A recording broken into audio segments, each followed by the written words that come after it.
Welcome everyone to today's presentation where we're going to spend our whole morning on food. In the first presentation I want to look at the acid-alkaline balance of the food. In the second presentation we call it fantastic fats because there's so many different messages on fats. Fats are bad, fats are good, no actually these ones are right, no those ones are not all right. So what I'm going to do, we're going to go right down to the chemical structure of the fats. And when you see the chemical structure of the fats, you begin to understand how the body uses it, where the body uses it, and why the body uses it. In our last section, we're going to start making up menus. We're going to have a look at how you can put the food together. So let's begin by looking at the acid-alkaline balance in the body. The body runs according to precision balance, and precision balance means a perfect balance in every way. In fact, when you look at the cause of disease, it surely is an imbalance in so many different parts of the body.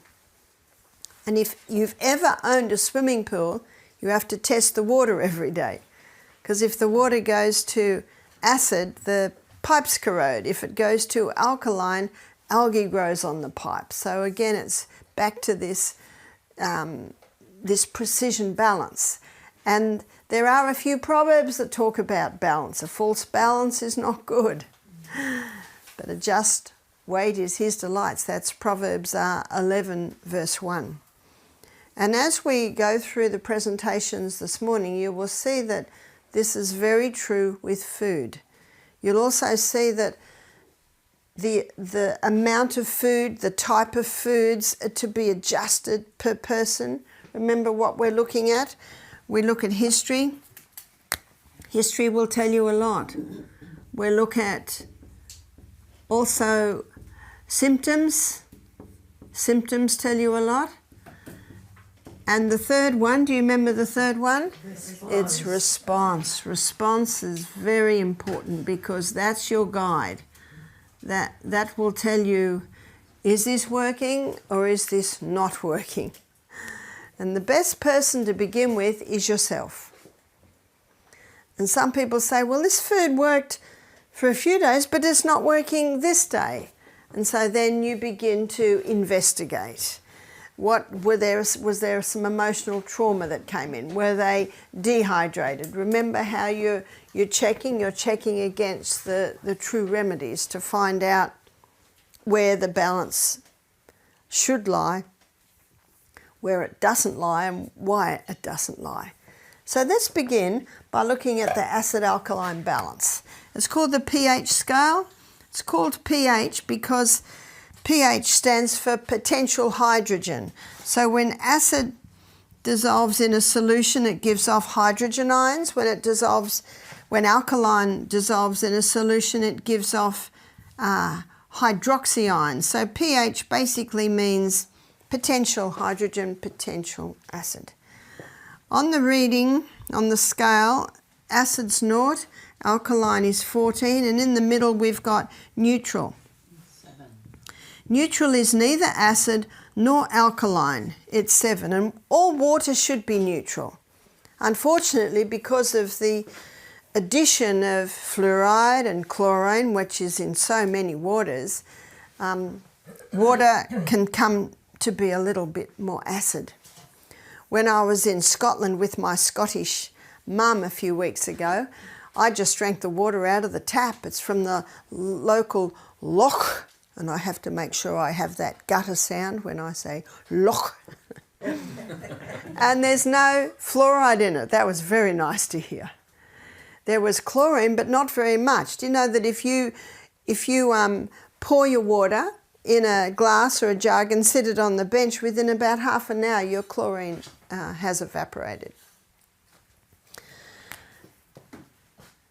Blood has a reading on the pH scale. And blood's reading on the pH scale sits between 7.35 and 7.4. And it must be within that range, because if blood pH goes up to 8, that person will go into a coma and die of alkalosis. And if blood pH drops down to 7.22, that person will go into a coma and die of acidosis. So there can't be much variation there. And you don't have to be concerned about the pH of your blood, because there are two organs that are constantly keeping it within that range. One is your lungs. And this explains when you do an intense physical workout, walk up the hills around here really fast, you start breathing in deeply. Basically, the more you use your muscles, the more fuel you're burning, the more carbon dioxide is being given off and a little bit of lactic acid coming in there, and that is creating a more acid condition in the blood. And so the brain says to the lungs, breathe. Because when you start breathing in deeply, you're breathing in more oxygen and you're breathing out more carbon dioxide. So it is in that way that the lungs help to keep the pH of the blood within that range. The other organ is your kidneys. So to understand how the kidneys do this, let's go to the kidneys, and we're going to go to the nephron, which is the filtering unit inside the kidney. And there are approximately 1 million of these in one kidney. And your kidney is as big as your fist. Now, we saw that very tall young man here yesterday. I said, how tall are you? He said, 2 meters, 10 centimeters. Woo! His kidney would be bigger than mine. And it's also nice to teach the little ones about the body they live in, and their kidney is as big as their fist. And an average amount of nephrons is 1 million per kidney. The blood goes in and the blood is filtered in the nephron. It's called the Bowman's capsule. So the blood goes in, and what's interesting is the blood vessel going in is bigger than the blood vessel coming out. Can you see that built? That puts a little bit of pressure in that Bowman's capsule to more effectively filter the blood. And when the blood is filtered, the filtrate comes out and weaves around these tubules.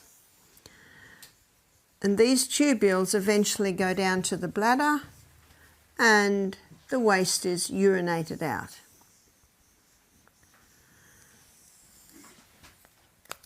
So the blood comes in and it weaves around the filtering units where it is filtered, and then when it comes out of the Bowman's capsule, it weaves around the tubules. In a 24-hour period, these little filtering units filter 1,800 litres of blood. Now, we don't have that much blood. Every 2 minutes, 1.2 litres is being filtered. And out of that 1,800 litres of blood, 180 litres of filtrate is filtered out. But we don't urinate 180 litres a day, do we? Otherwise, we'd all be leaving this room every 5 minutes. Praise be to God that we don't. We urinate out approximately 1.5 litres. So where's the rest? So we've got a shortfall there of about 160 litres. Well, there's a reabsorption happens here. And as that reabsorption happens, a process called homeostasis is happening. Homeostasis means keeping the balance. And there are 3 things that are particularly balanced here, and one is the pH of the blood. So how is it balanced there? It's monitored and balanced. Let's say the pH of the blood is going to acid. Well, it is here that extra acid is dropped into the tubules to be urinated out. But let's say the pH of the blood is going to alkaline. It is here that extra acid is pulled out of the tubules and back into the blood. What an amazing process. We live in a self-healing, self-regulating organism. What else? So that's one. What else is being monitored and balanced if necessary here? Sodium and water levels in the body. Also blood pressure. So I'm going to give you a story to illustrate. We had a lady ring up, and our guests come in Sunday. She rang Saturday night. She said, Barbara, I'm very concerned about coming to your retreat. I said, why is that? She said, I'm about to go on dialysis. My legs are swollen. Can you see why her legs are swollen? Because if the kidneys aren't working well, it's unable to monitor and balance the sodium and the water levels. She said, my blood pressure's up. That's the other one. She said, I think if I go through this detox, I'm going to get worse. Do you have a doctor there? I said, no, we don't. But I said, we can take you to the hospital if that's your, if necessary. I said to her, we'll keep a close eye on you and we can adapt the program if necessary.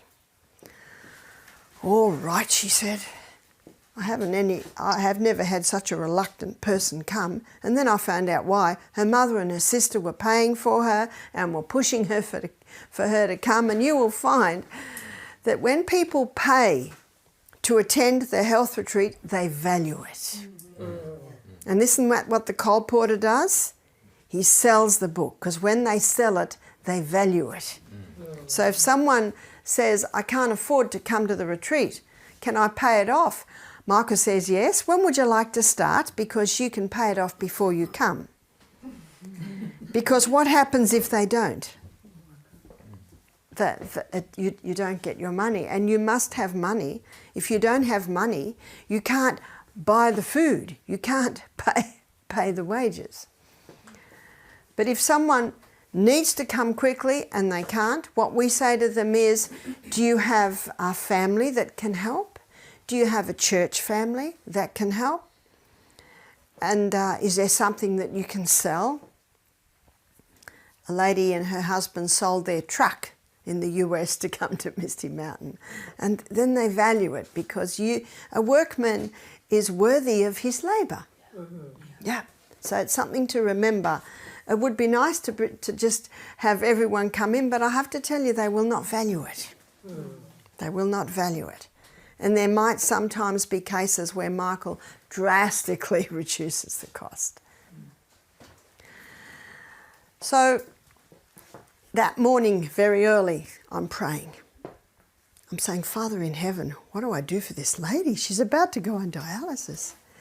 And then God brought into my mind, and this is what you'll find. If you go to 7a Bible Commentary and you look up Ellen White's comments on James chapter 5:15, and the prayer of faith shall save the sick, she says it's not enough to pray. As you pray, God will bring to your mind some simple natural treatments. But how can he bring that to your mind if you don't know any? The only hope of better things is the education of people in the right principles. So I prayed. I said, Father, what do I do? And he brought to my mind that my celery was coming to seed. I've got a very strange garden at my house. I've got roses and irises and celery and parsley. I've got it all mixed together. This isn't the main garden. This is my garden. So my celery was going to seed. In the seed, you'll find a concentration of the actives that are in the plant. And celery is an excellent kidney herb. My parsley was going to seed. Parsley is another excellent kidney herb. I've got couch grass growing all around my yard. I'm always pulling it out of my garden. Couch grass is another excellent kidney herb. We touched on this when we looked at herbs. And so I made up 1 litre of tea a day with this, and I put ginger in just to make it taste a little bit better. And remember what ginger's going to do in the body? Reduce any inflammation. As we consulted, I discovered she was drinking 3 glasses of water a day. And you'll find this with some people. They say, well, my legs are already swollen. I've already got too much water there. Yes? Is it a juice or is it a smoothie that you made? I made a tea. A tea also. I poured the boiling water on them. And what is it called? Couch grass? Couch, yeah. I haven't seen it growing around here. I'll keep looking. Couch grass.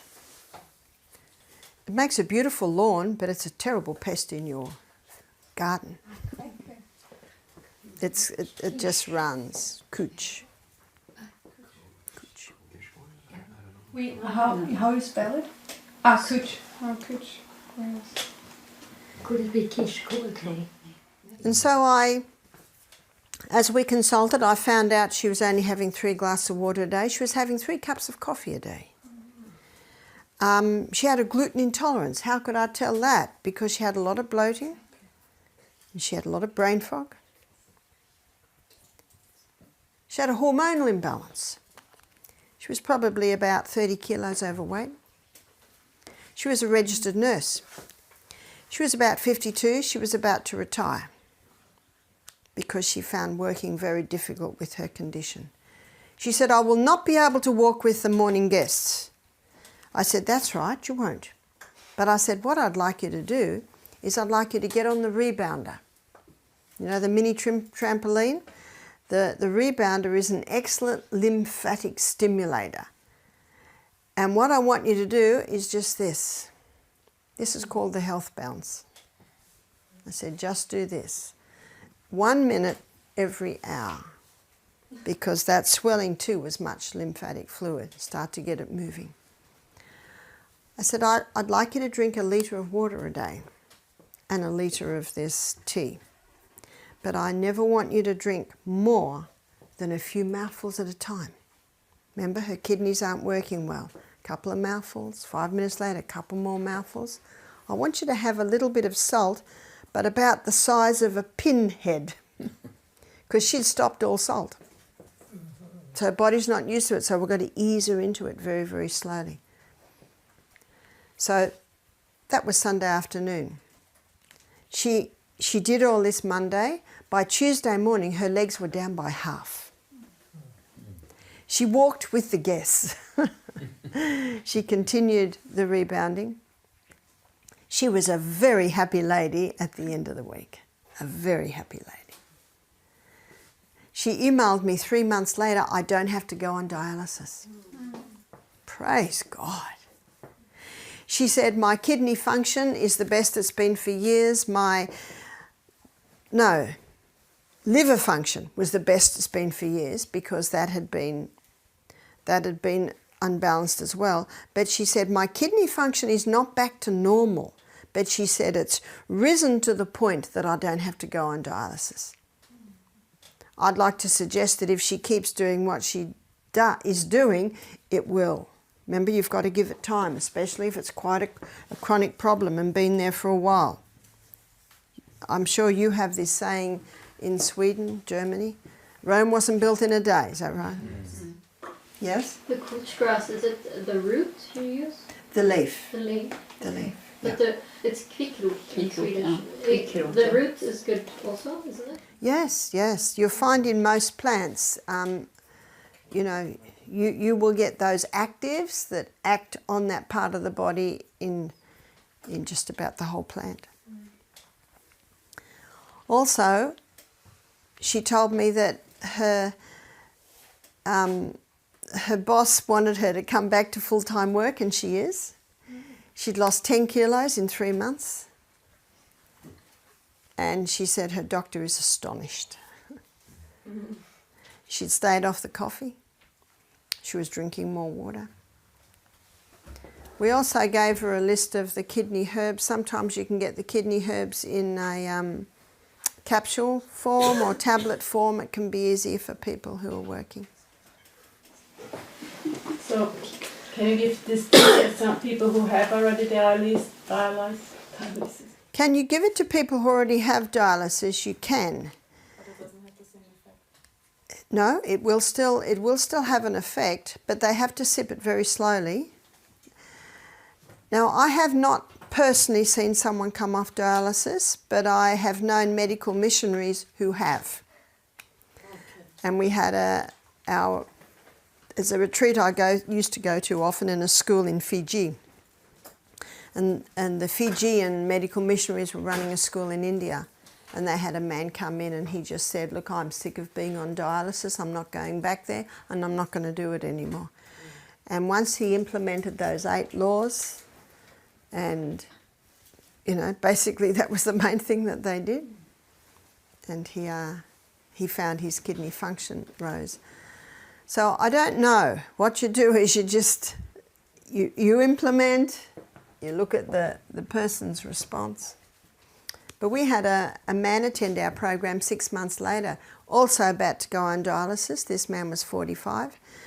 We implemented everything that we did last time. 6 weeks later, he emailed us back. So that was in half the time. He said, I don't have to go on dialysis. What an amazing body we live in once you give it the right conditions.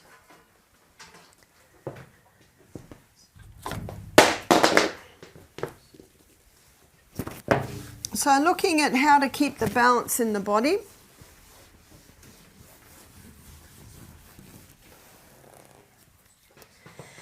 Looking at the pH scale. The blood pH cannot change, as you can see, but the cell pH can. And the cell pH should sit at about 6.5. Now that's very slightly acid, and there's a reason for that.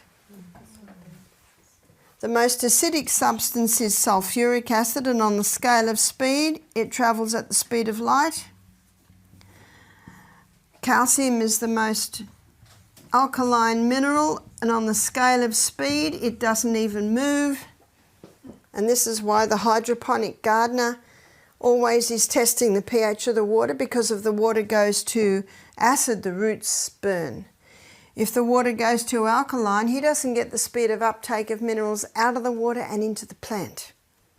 So again, it's a precision balance here.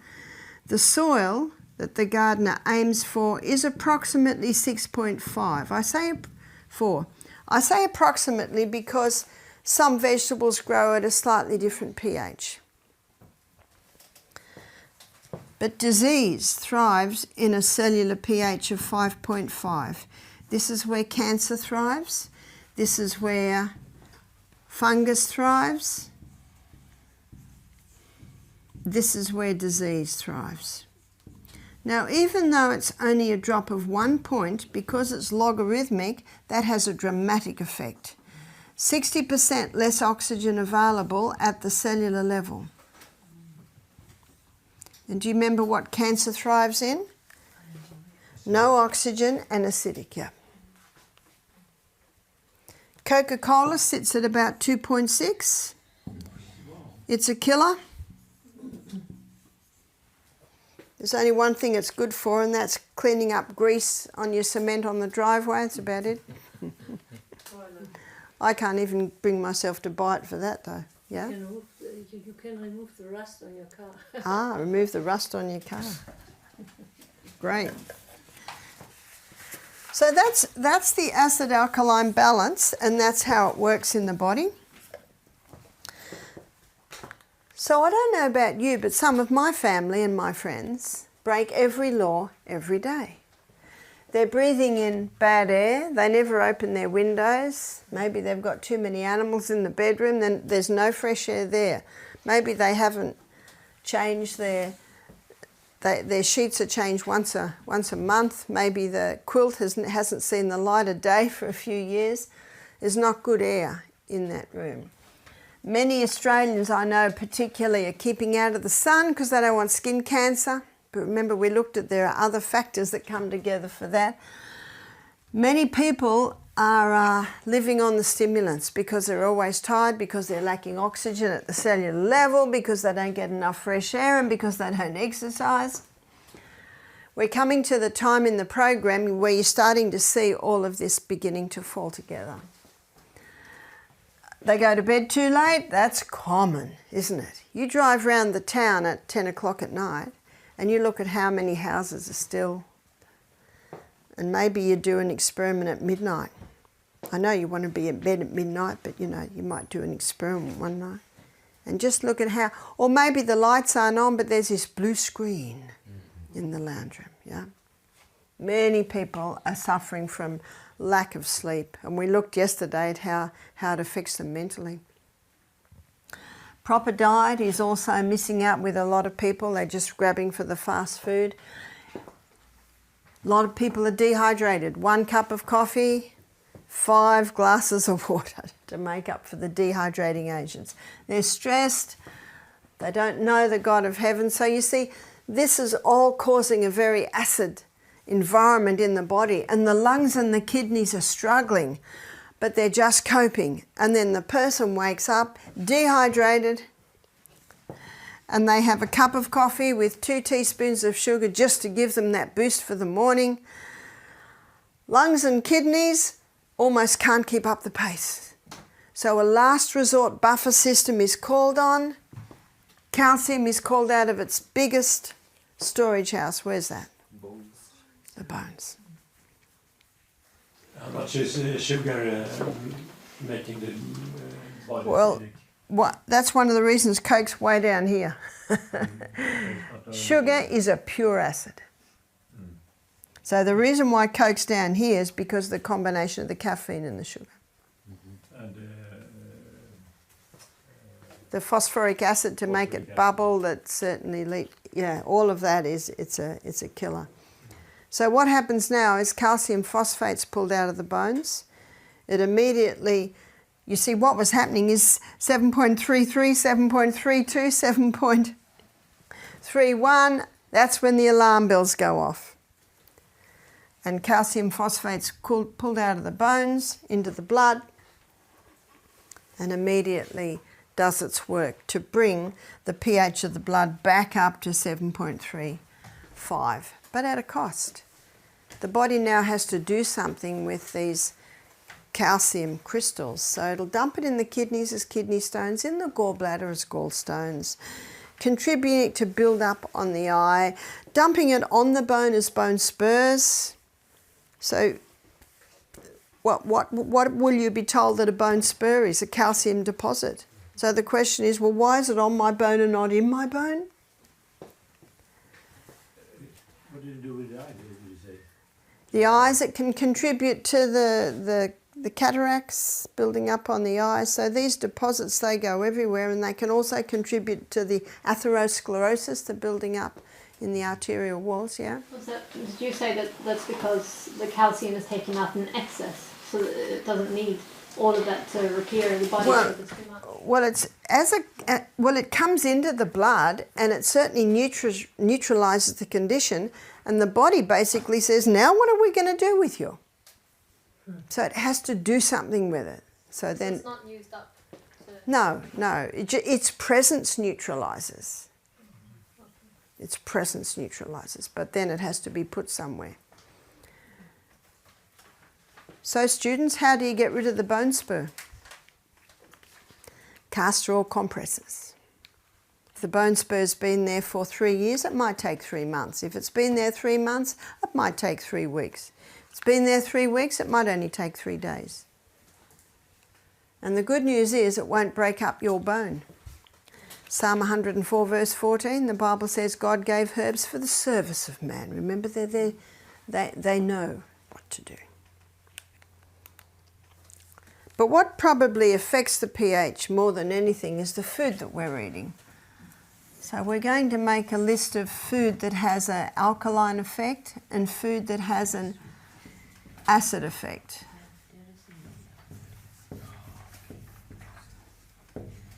So the most alkaline forming food is the lemon. But if you test the lemon, it's acid. It's acid where it should be. There's only one part in the body that should be acid. Where's that?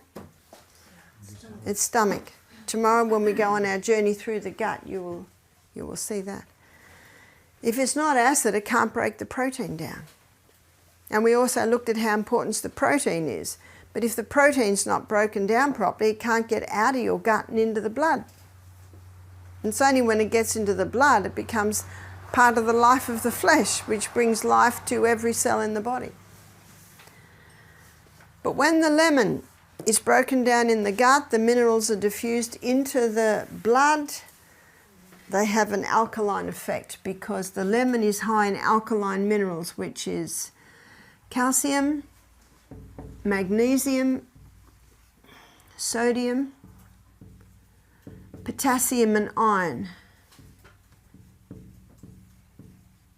These are your alkaline forming minerals.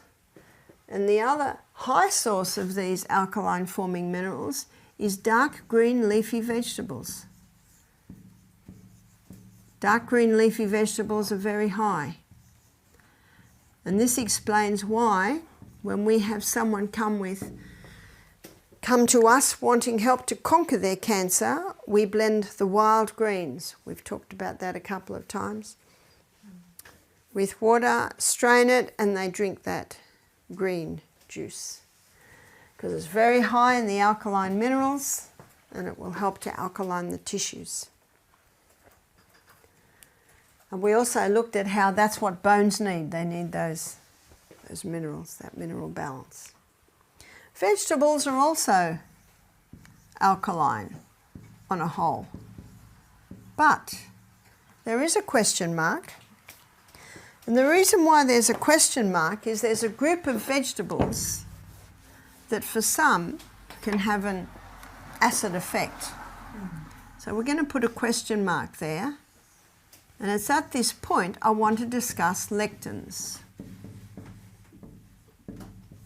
And these are high in lectins. Have you heard of lectins? Lectins are a component of the plant that's almost like a protection for the plant. So unripe fruit, very, very high in lectins. But ripe fruit is quite low.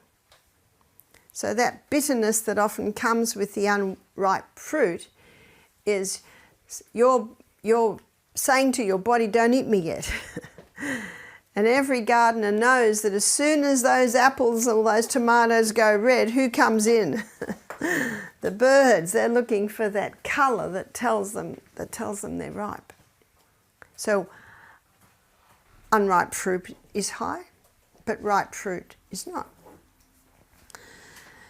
When lectins get into your blood, they increase the inflammation. But if you've got strong gut flora, they disarm the lectins. So tomorrow when we go through the gut, we'll be looking at how you can strengthen your gut flora and what causes it to be depleted. And this group of vegetables here, the nightshade, are high in lectins. That's your tomato, capsicum, and also your eggplant and potato. And I'm referring to what the Fijians call the white man's potato, or often it's referred to as the Irish or the English potato, because sweet potato is not of the nightshade group. And sweet potato is not even a potato, it's a yam. So that's totally different, and it is not high in the lectins. What is the capsicum? What is that? Bell pepper. What do you call it here? Oh. Paprika. When I was in Mexico, I was trying to communicate with the waiter in a restaurant that I didn't want capsicum. And I said bell pepper, and he just still didn't know. So I had a book, because when I'm by myself, I always take a book into the restaurant. So I read, waiting. So I drew a picture of a capsicum on the back page, and he went, pimento.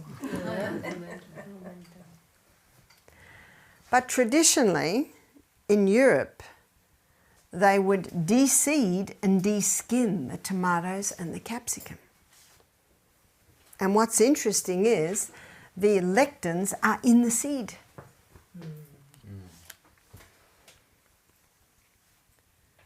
Also in the tomato? Yeah. Okay. With people with arthritis, which is an inflammatory condition, they are best keeping away or greatly reducing this. One lady said to me, I can eat the green capsicum and not the red. And another lady said, well, I can eat the red and not the green. Another lady said, I can eat the raw but not the cooked, and vice versa. So you're actually also, what are you looking for? Response. You're looking for response, yeah. Yeah? Can we eat the seeds of capsicum? Can you? Can we eat? Well, I'll leave it up to you, but they are high in lectins, so it's probably not a good idea. Okay. What other foods are high in lectins? Oats and wheat are the highest grains in lectins. But traditionally, people always, to make bread, and this is before the Industrial Revolution, all bread worldwide was sourdough. But with the Industrial Revolution, then they refined and basically took the yeast out of the sourdough and made it pure yeast. There's your yeast bread today. Yes? The potato, I mean, there's so many people that eat it every day. That's right. That's right. Would you say that it's just, you know, that they No. can handle it? Or? Yeah, some people can. That's why you're looking for your response. And remember, if a person's got good gut flora, it disarms the lectins. Yeah? What's about, no, I forgot it. I come again. So traditionally, all bread was sourdough, and the sourdough process, the culturing process, disarms the lectins. So you can have wheat, but if it's made into a sourdough, there are no lectins left. Yes? What's about dinka? What's dinka? Dinka. Spelt. Yes. So it should be made into the sourdough. And then people say, well, the Scots have been eating oats for many years. If you look at the traditional way they prepared their oats, often it was over a couple of days. And that soaking and slightly souring them disarmed the lectins. There are two grains that have no lectins, millet and sorghum. Now sorghum has always been used for cow food. We'll put it here. I know in Australia, you know, we never heard of eating sorghum, but they discovered that it's gluten-free. So, and you've heard of Weet-Bix? I know it's a very famous cereal in Australia. Well, you can get gluten-free Weet-Bix now, and it's made out of sorghum. You can go into supermarkets and buy sorghum flour. So sorghum and millet are the two lectin-free grains, yeah? That's, it says here that the potato, the lectins is more or less not there when it's cooked, or at least very little. Yes, that can break it down, yeah. But I don't know anyone that eats raw potato. Yeah.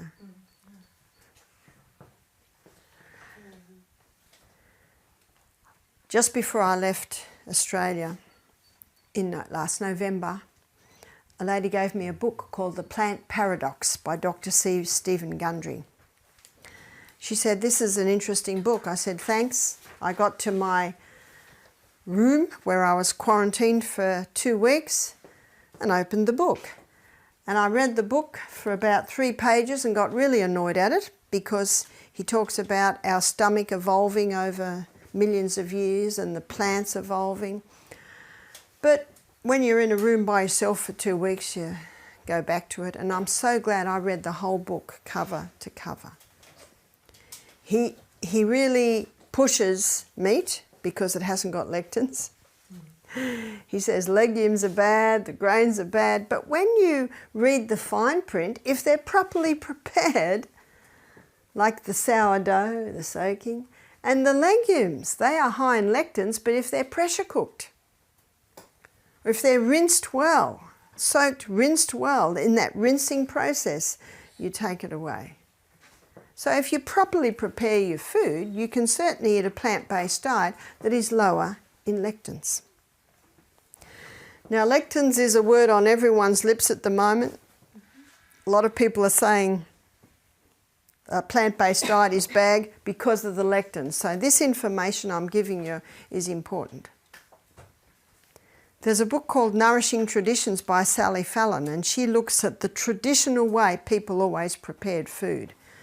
Soaking, long cooking or pressure cooking, sourdoughing. And if people prepared their food in the traditional ways, you will find the lectin levels would be far lower. Yeah? Do you see lectins as more toxic than phytic acids? Because that's also another. That's right. That's right. And phytic acid, there's a lot of talk about phytic acid. Do you know what the research is showing now? That phytic acid can actually help conquer cancer. And that's one of the reasons why people say you shouldn't eat soy, because it's high in phytic acid. But actually, wheat is higher than soy. And what do the dairy industries, how do they view soy milk? They hate it. So what you've also got to look at is what's behind the thrust.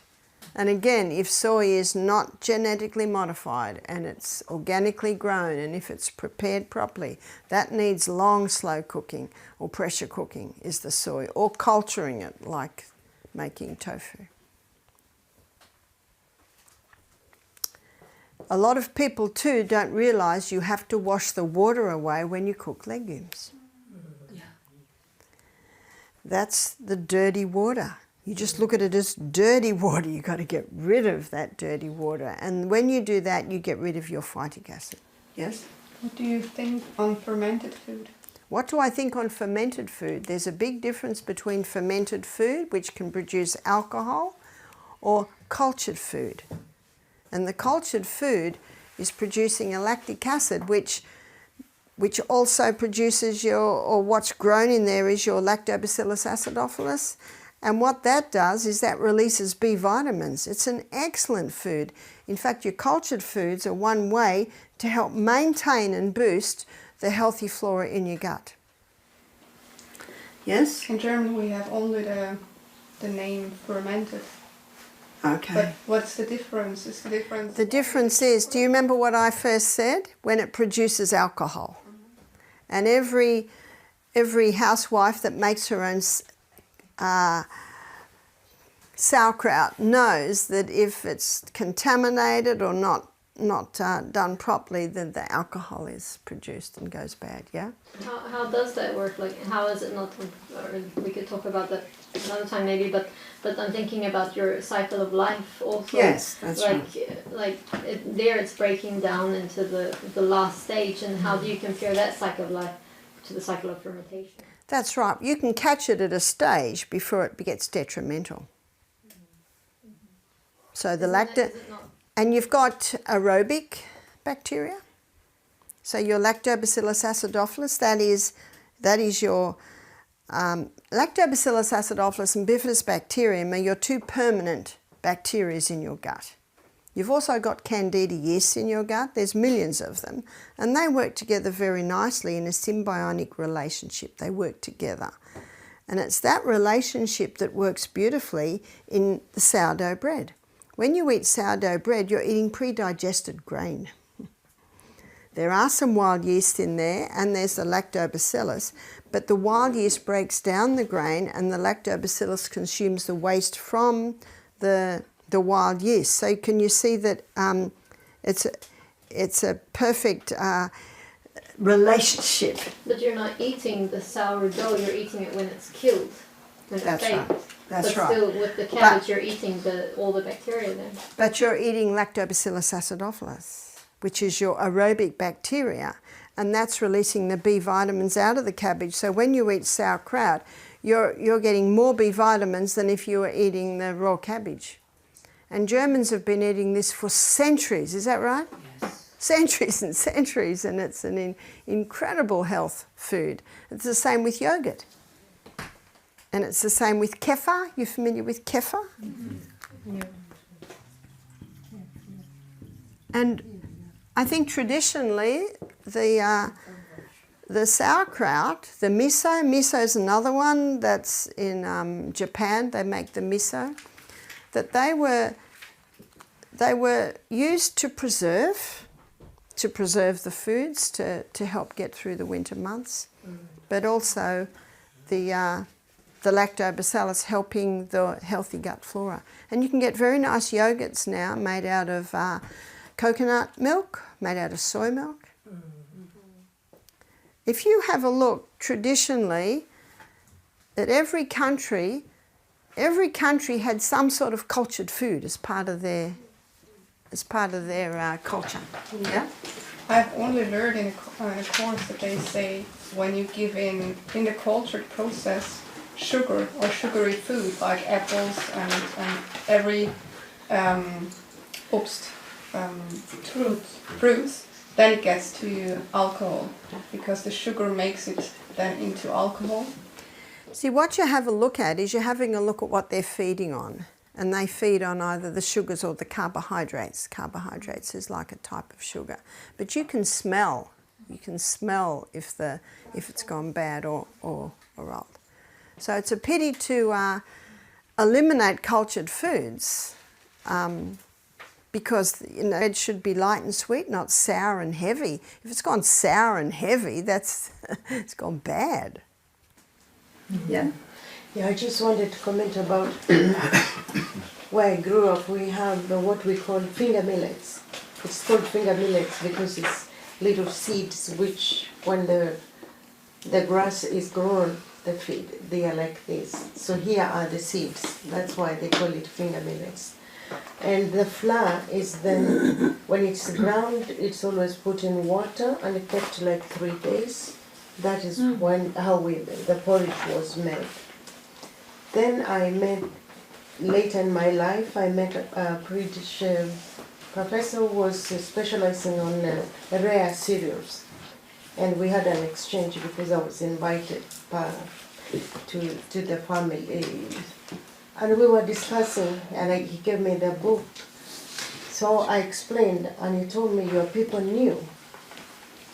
You know, these people we are calling like backwards. They knew this fermentation, and it's brought out some nutrients which otherwise... That's right. So you see, that's what this professor's studying, that it releases nutrients. But it can go bad if it goes too long. Now, They only knew the 3 days. They knew the 3 days. And idli, if you're familiar with Indian cooking, idli is they blend a certain type of legume with water and they let that sit a few days and start to culture. So that whole process also disarms the lectins. If you cook tomato with olive oil, it releases lycopene. And lycopene is a potent antioxidant that can reduce the inflammation of the prostate gland. And so ladies, feed your husbands a cooked tomato and olive oil dish about 3 times a week to protect the prostate gland. Yes? But you mean you cook it with it, or at the end give the olive oil on top of it? It's got to have a bit of a cook. Now, olive oil, as you'll see in my next lecture, only has one open spot, one double bond. That will make more sense in my next lecture.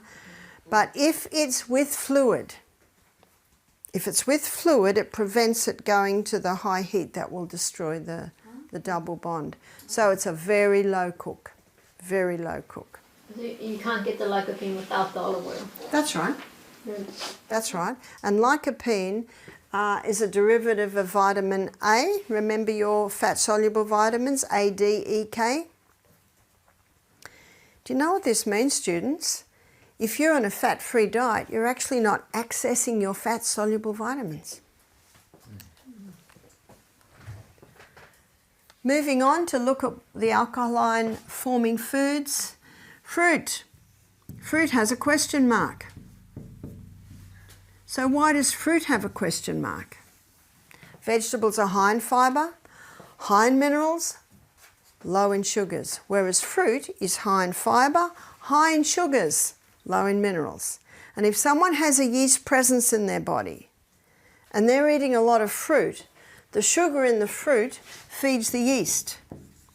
And as the yeast feeds on the sugars, it gives off acetic acid,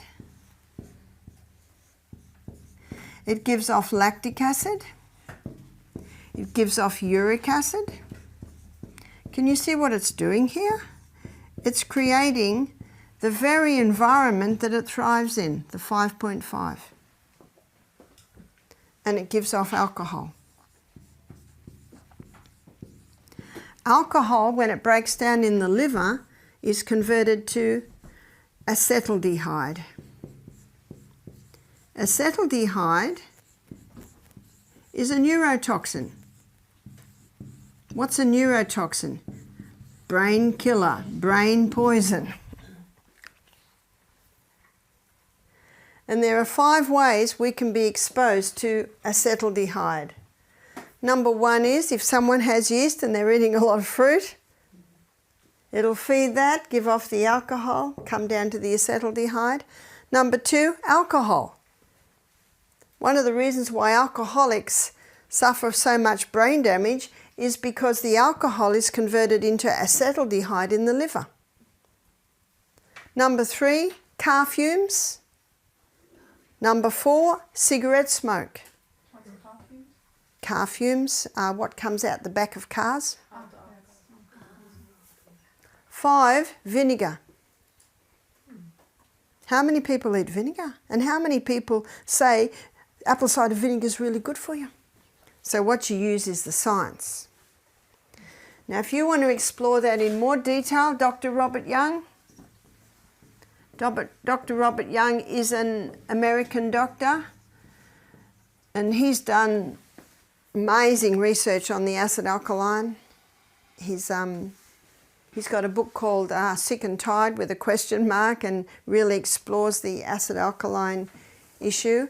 Well, he's recently, or when I say recently, maybe 2 years ago, did an excellent paper on vinegar. So you can do Dr. Robert Young vinegar or Dr. Robert Young acetaldehyde.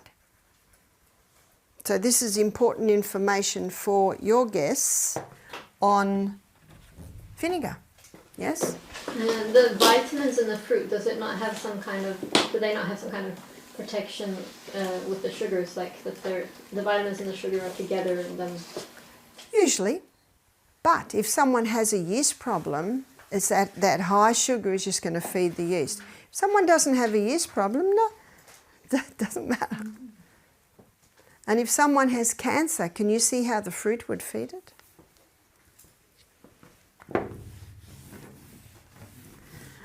You see, what we have got here is we've got what often the world does not give, and that is reasons. In fact, part of my work is answering emails, which I spend about an hour and a half a day on. And, you know, just yesterday I had, you know, it's so confusing out there. Some people say you should eat this, some people say you should. See, what we've got is we've got a powerful message. Yeah. Because God has told us what to eat. But we're dealing with so many people that do not know God. And so that's where you bring the science in. And when you bring the science in, and you're also bringing in history. So remember your BHSC method? Bible, history, science and common sense. So we're looking at a little bit of history, how people historically, and thank you so much for our little history from Africa. You'll find in every country, you'll find cultured foods. I was talking to a lady who grew up in Japan when I was in America last year, and she was so excited. She said, we use miso such a lot. And she said, and I haven't been using it because I thought it's a bad food because it's a fermented food. And she said, the soy sauce that we make in our little villages is a cultured food too, but the soy sauce you buy in the shop, she said, I don't even touch that. So it's this cultured food. There's a lot of misconceptions around that.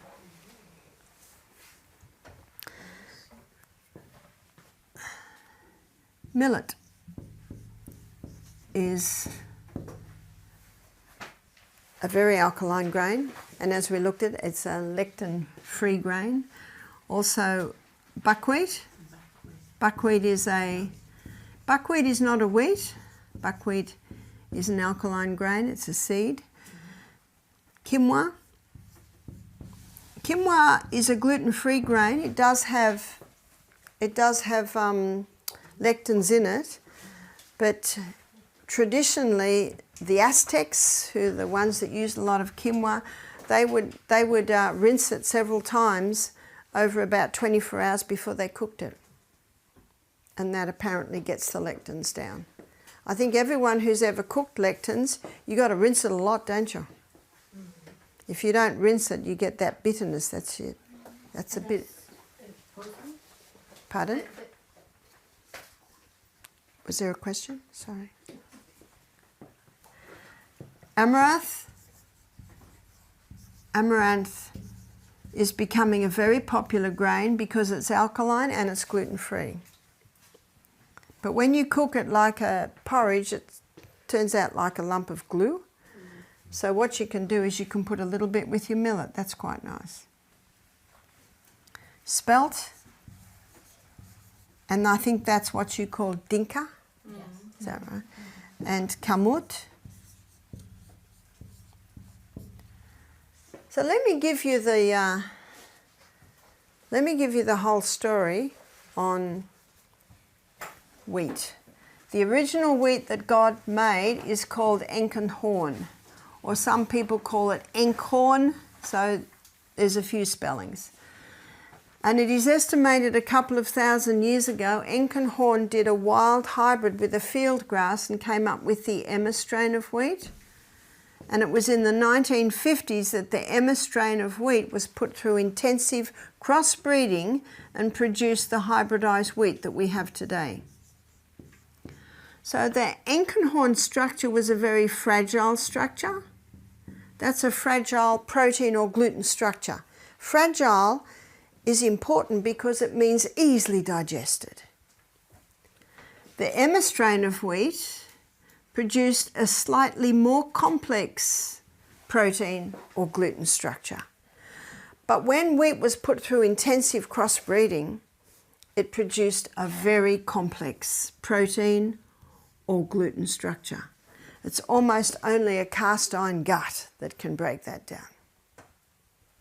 But if you make the hybridized wheat flour into a sourdough bread, the culturing process breaks down the protein or the gluten, which makes it less complex.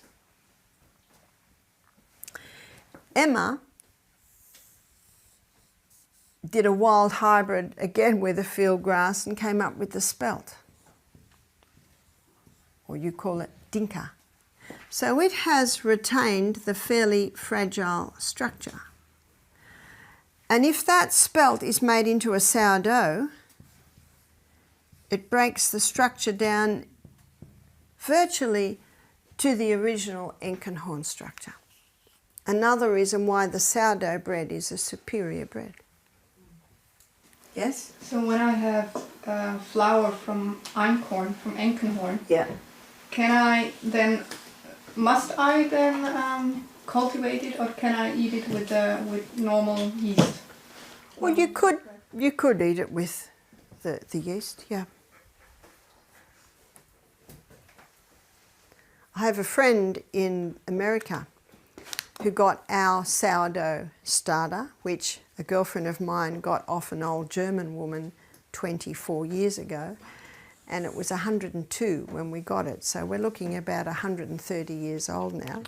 My daughter in the US still makes bread with it. On our property, one of our staff still makes it.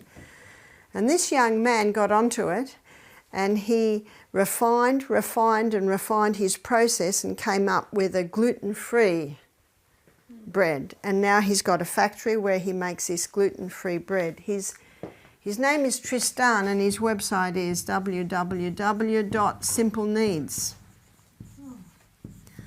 I know you can't get it here, but if you ever go to America, if they ever take the vaccine policy away, .com.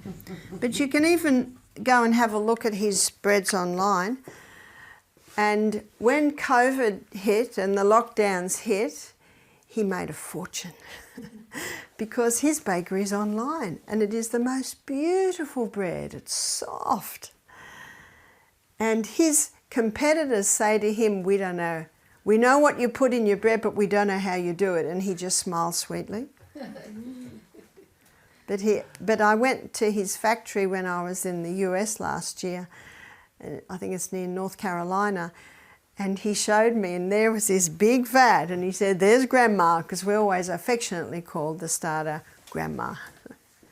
Now I can give you my daughter's email, and she dries the sourdough starter, so she might be able to send you in the mail this starter. Mm. Yeah? What There's the two SDs you wrote down. Sourdough. Sourdough. Sourdough. Okay. Sourdough. That's it. Yeah. Thank you. Yeah. Now this explains why so many people are gluten intolerant. See, they rushed this through to help with the starvation crisis in Mexico, in Africa, in India. So no safety studies were done.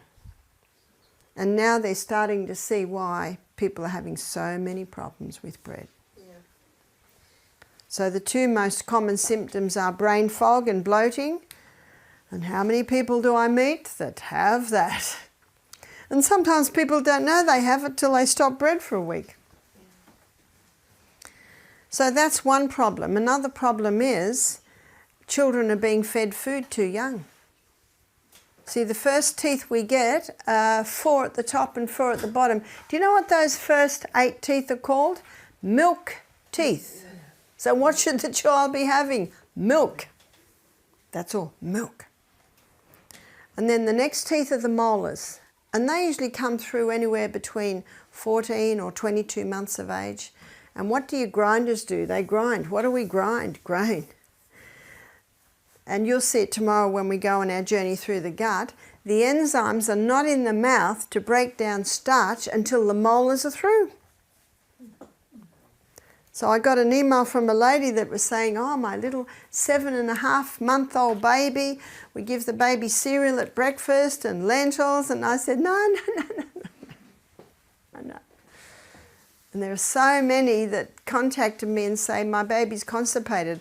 I was in Germany last year and this couple brought this baby, fat, roly-poly, happy baby, and the baby's smiling, 5 months old, and I could see one tooth, one. And they said, our baby's constipated. And I said, well, what have you been doing? Cereal and the bread and the biscuits. I said, no, you must stop all that. Oh, how many people don't know? So number one, people are developing gluten intolerance because they're just fed food too young. Let's put this by Bible. Well, the Bible actually doesn't say, but if you look at historical books that are about the same times as the Bible that do talk about it, often babies were breastfed till they were 5. And the food was not introduced till 2 or 3 years. That's historically. Yeah? What does the Bible mean when I read the story of Moses? She gives away Moses to the Egypt princess with 12 when he was 12 years of age. So then he can eat normal food. Does that mean really that she breastfeeds him? No, and he would have been eating normal food far before that. Far before that. So let's have a look at historically. Historically, babies were not fed food. It's only in the last 100 years that they're giving baby food. Let's look at the science. Well, there's no ptyalin in the mouth. That's the salivary amylase that breaks down starch. It's not there till the molars are fully through. And let's look at common sense. It defies reason to give a baby food when there are no teeth. So for a baby to eat food, the baby must be able to sit. The baby must be able to feed itself, but that's not enough. It must have teeth to chew. There's your common sense. Yeah? Yes. I heard this from you the first time, and then I was researching it, and because people are thinking, well, the babies are still digesting somewhat, and the only reason is they found is because there are small, like it's growing, and then when the molars come, then it's all there, and it's small amounts, but it's not enough to digest the food that they're being given. That's right. But they're managing it, but it's not good for them. But No. When my first child had whooping cough at 6 weeks and was hospitalised for 6 weeks. And I got to know the staff there, and I got to know a male nurse who was in charge of the malabsorption syndrome. This is Camperdown's Children's Hospital in Sydney. He said, this ward is full of babies who've been given starch too young. So I was 23 when I first heard this. Most people I talk to have never heard it. So I didn't give any of my babies any starch till they had all their teeth. My son James, he's 45 now, he's built like this, and he's a master builder. means he's the guy that's in charge of all the big jobs. And he plays the panpipes beautiful, so obviously the brain developed, his creativity developed, the body developed, and he had no food till he was 16 months of age. No solid food.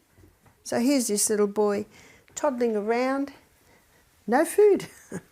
It's unheard of today, isn't it? Yes? Is there something you can give children before the molars have come through? Yes, yes. And some children are wanting things more than others, absolutely. So I see that the 8 teeth that come through first, that's your taste time. And they want to do something with you at the table, give them a piece of cucumber. And I was watching my little grandson Lennox, and he was, he had his little teeth here, and it was like a little rabbit, and there were little tiny bits of cucumber all over his tray, and little tiny bits of cucumber all over the floor, and I'm sure a few went in. So you see, that's taste time. And you'll find when children are just given mush, mush, blending everything, they don't learn to chew. And as you'll see tomorrow on our journey through the gut, chewing is a very, very important part of digestion. Our little child, he's about almost 6 months now, and he's like very interested in what we are eating when he's sitting next to our table. So I don't know, I gave him like a cucumber that is not cut, but like whole, and he's just sucking on it. That's right, they just suck. And what my daughter used to do for her twins, because her twins are 17 now, she didn't give them any food till they were 16 months. They'd sit at the table and she'd put all sorts of toys on the tray, and they think they're doing what you're doing, because everything they pick up, what do they do with it? Straight into the mouth. That's right, straight into the mouth. So their main food should be milk. And when you do start to introduce little bits of food, it should be when they've got a full tummy of milk, so they're not wanting to eat very much. This is a very important message for parents. And you have a look at most baby feeding brochures. Who wrote them? The baby food companies. One lady said to me, my first baby, I did exactly what I was told. I started giving them Farax and they got constipated, but then you give them something else for the constipation, and whenever I went anywhere I had to have all these little bits of food, and I'd cook up all these vegetables and mash them all up and freeze them into little, it was so complicated. She said, my second child, I'm doing exactly what I heard you say. She said, it's so easy. It's so easy. Yeah? It's really horrific, because the doctors, they say, or they tell you that you have to give your 6-month-old child blood sausage, or whatever you call it, blood pudding. So, because of the iron. And now let me give you the story of iron. So, man comes along, tests the breast milk, and it's very high in iron in the first 6 months. But in the second 6 months, the iron levels of the breast milk drops. And so medicine come along with all their wisdom and say, well, the baby must eat to get that iron. I used to be a member of the Nursing Mothers Association, so I used to get their little pamphlets that, supporting breastfeeding mothers, and they had an article in there which was very interesting. So what they did was they supplemented babies with iron in the second 6 months to equal the iron in the first 6 months, and all the babies got diarrhea. See, God doesn't make a mistake, does he? No. The baby's requirements for iron in the first 6 months far outweigh their requirements for iron in the second 6 months. So it's handy to have that piece of information. Yeah? Can I ask you another question? How about B12? B12. Tomorrow we'll begin looking at that in detail, and you'll find out that it is a bacteria, and it's found in homegrown veggies and things. But you don't have to supplement it to children or little babies? No. I didn't give any to any of my babies. If the mother's got adequate B12 levels, it'll certainly come through. Yes? Could you please explain, maybe if it is possible, because now they are saying children who are born through cesarean, they miss something which they gain through the process of being given birth to naturally. That's right. That's right. What I'm going to do is we'll give this story, then we'll have a break. Because we've gone a little bit long, but that's perfectly fine. We've got time to do this. Even if we start doing our menus this afternoon, that's fine. So and I'll tell you the story, and I got this story off a obstetrician, and it was in the Catalyst documentary on friendly flora. He said, we always thought God made a mistake when he put the birth canal and the anus so close. So he said, what we used to do is give women enemas, and 40, 50 years ago, they always gave a woman an enema to empty her bowel because they don't want anything that's coming out of there going anywhere near the baby. He said, we now know it's a perfect design. Yeah. Because when the birth canal opens, the anus stretches open a bit too, and when the baby comes down that birth canal and the air hits the baby's skin, the baby goes, and the first breath of air is they're getting air out of the anus. Notice what this obstetrician said, perfect design. See, when we're in utero, our gut is sterile, no gut flora.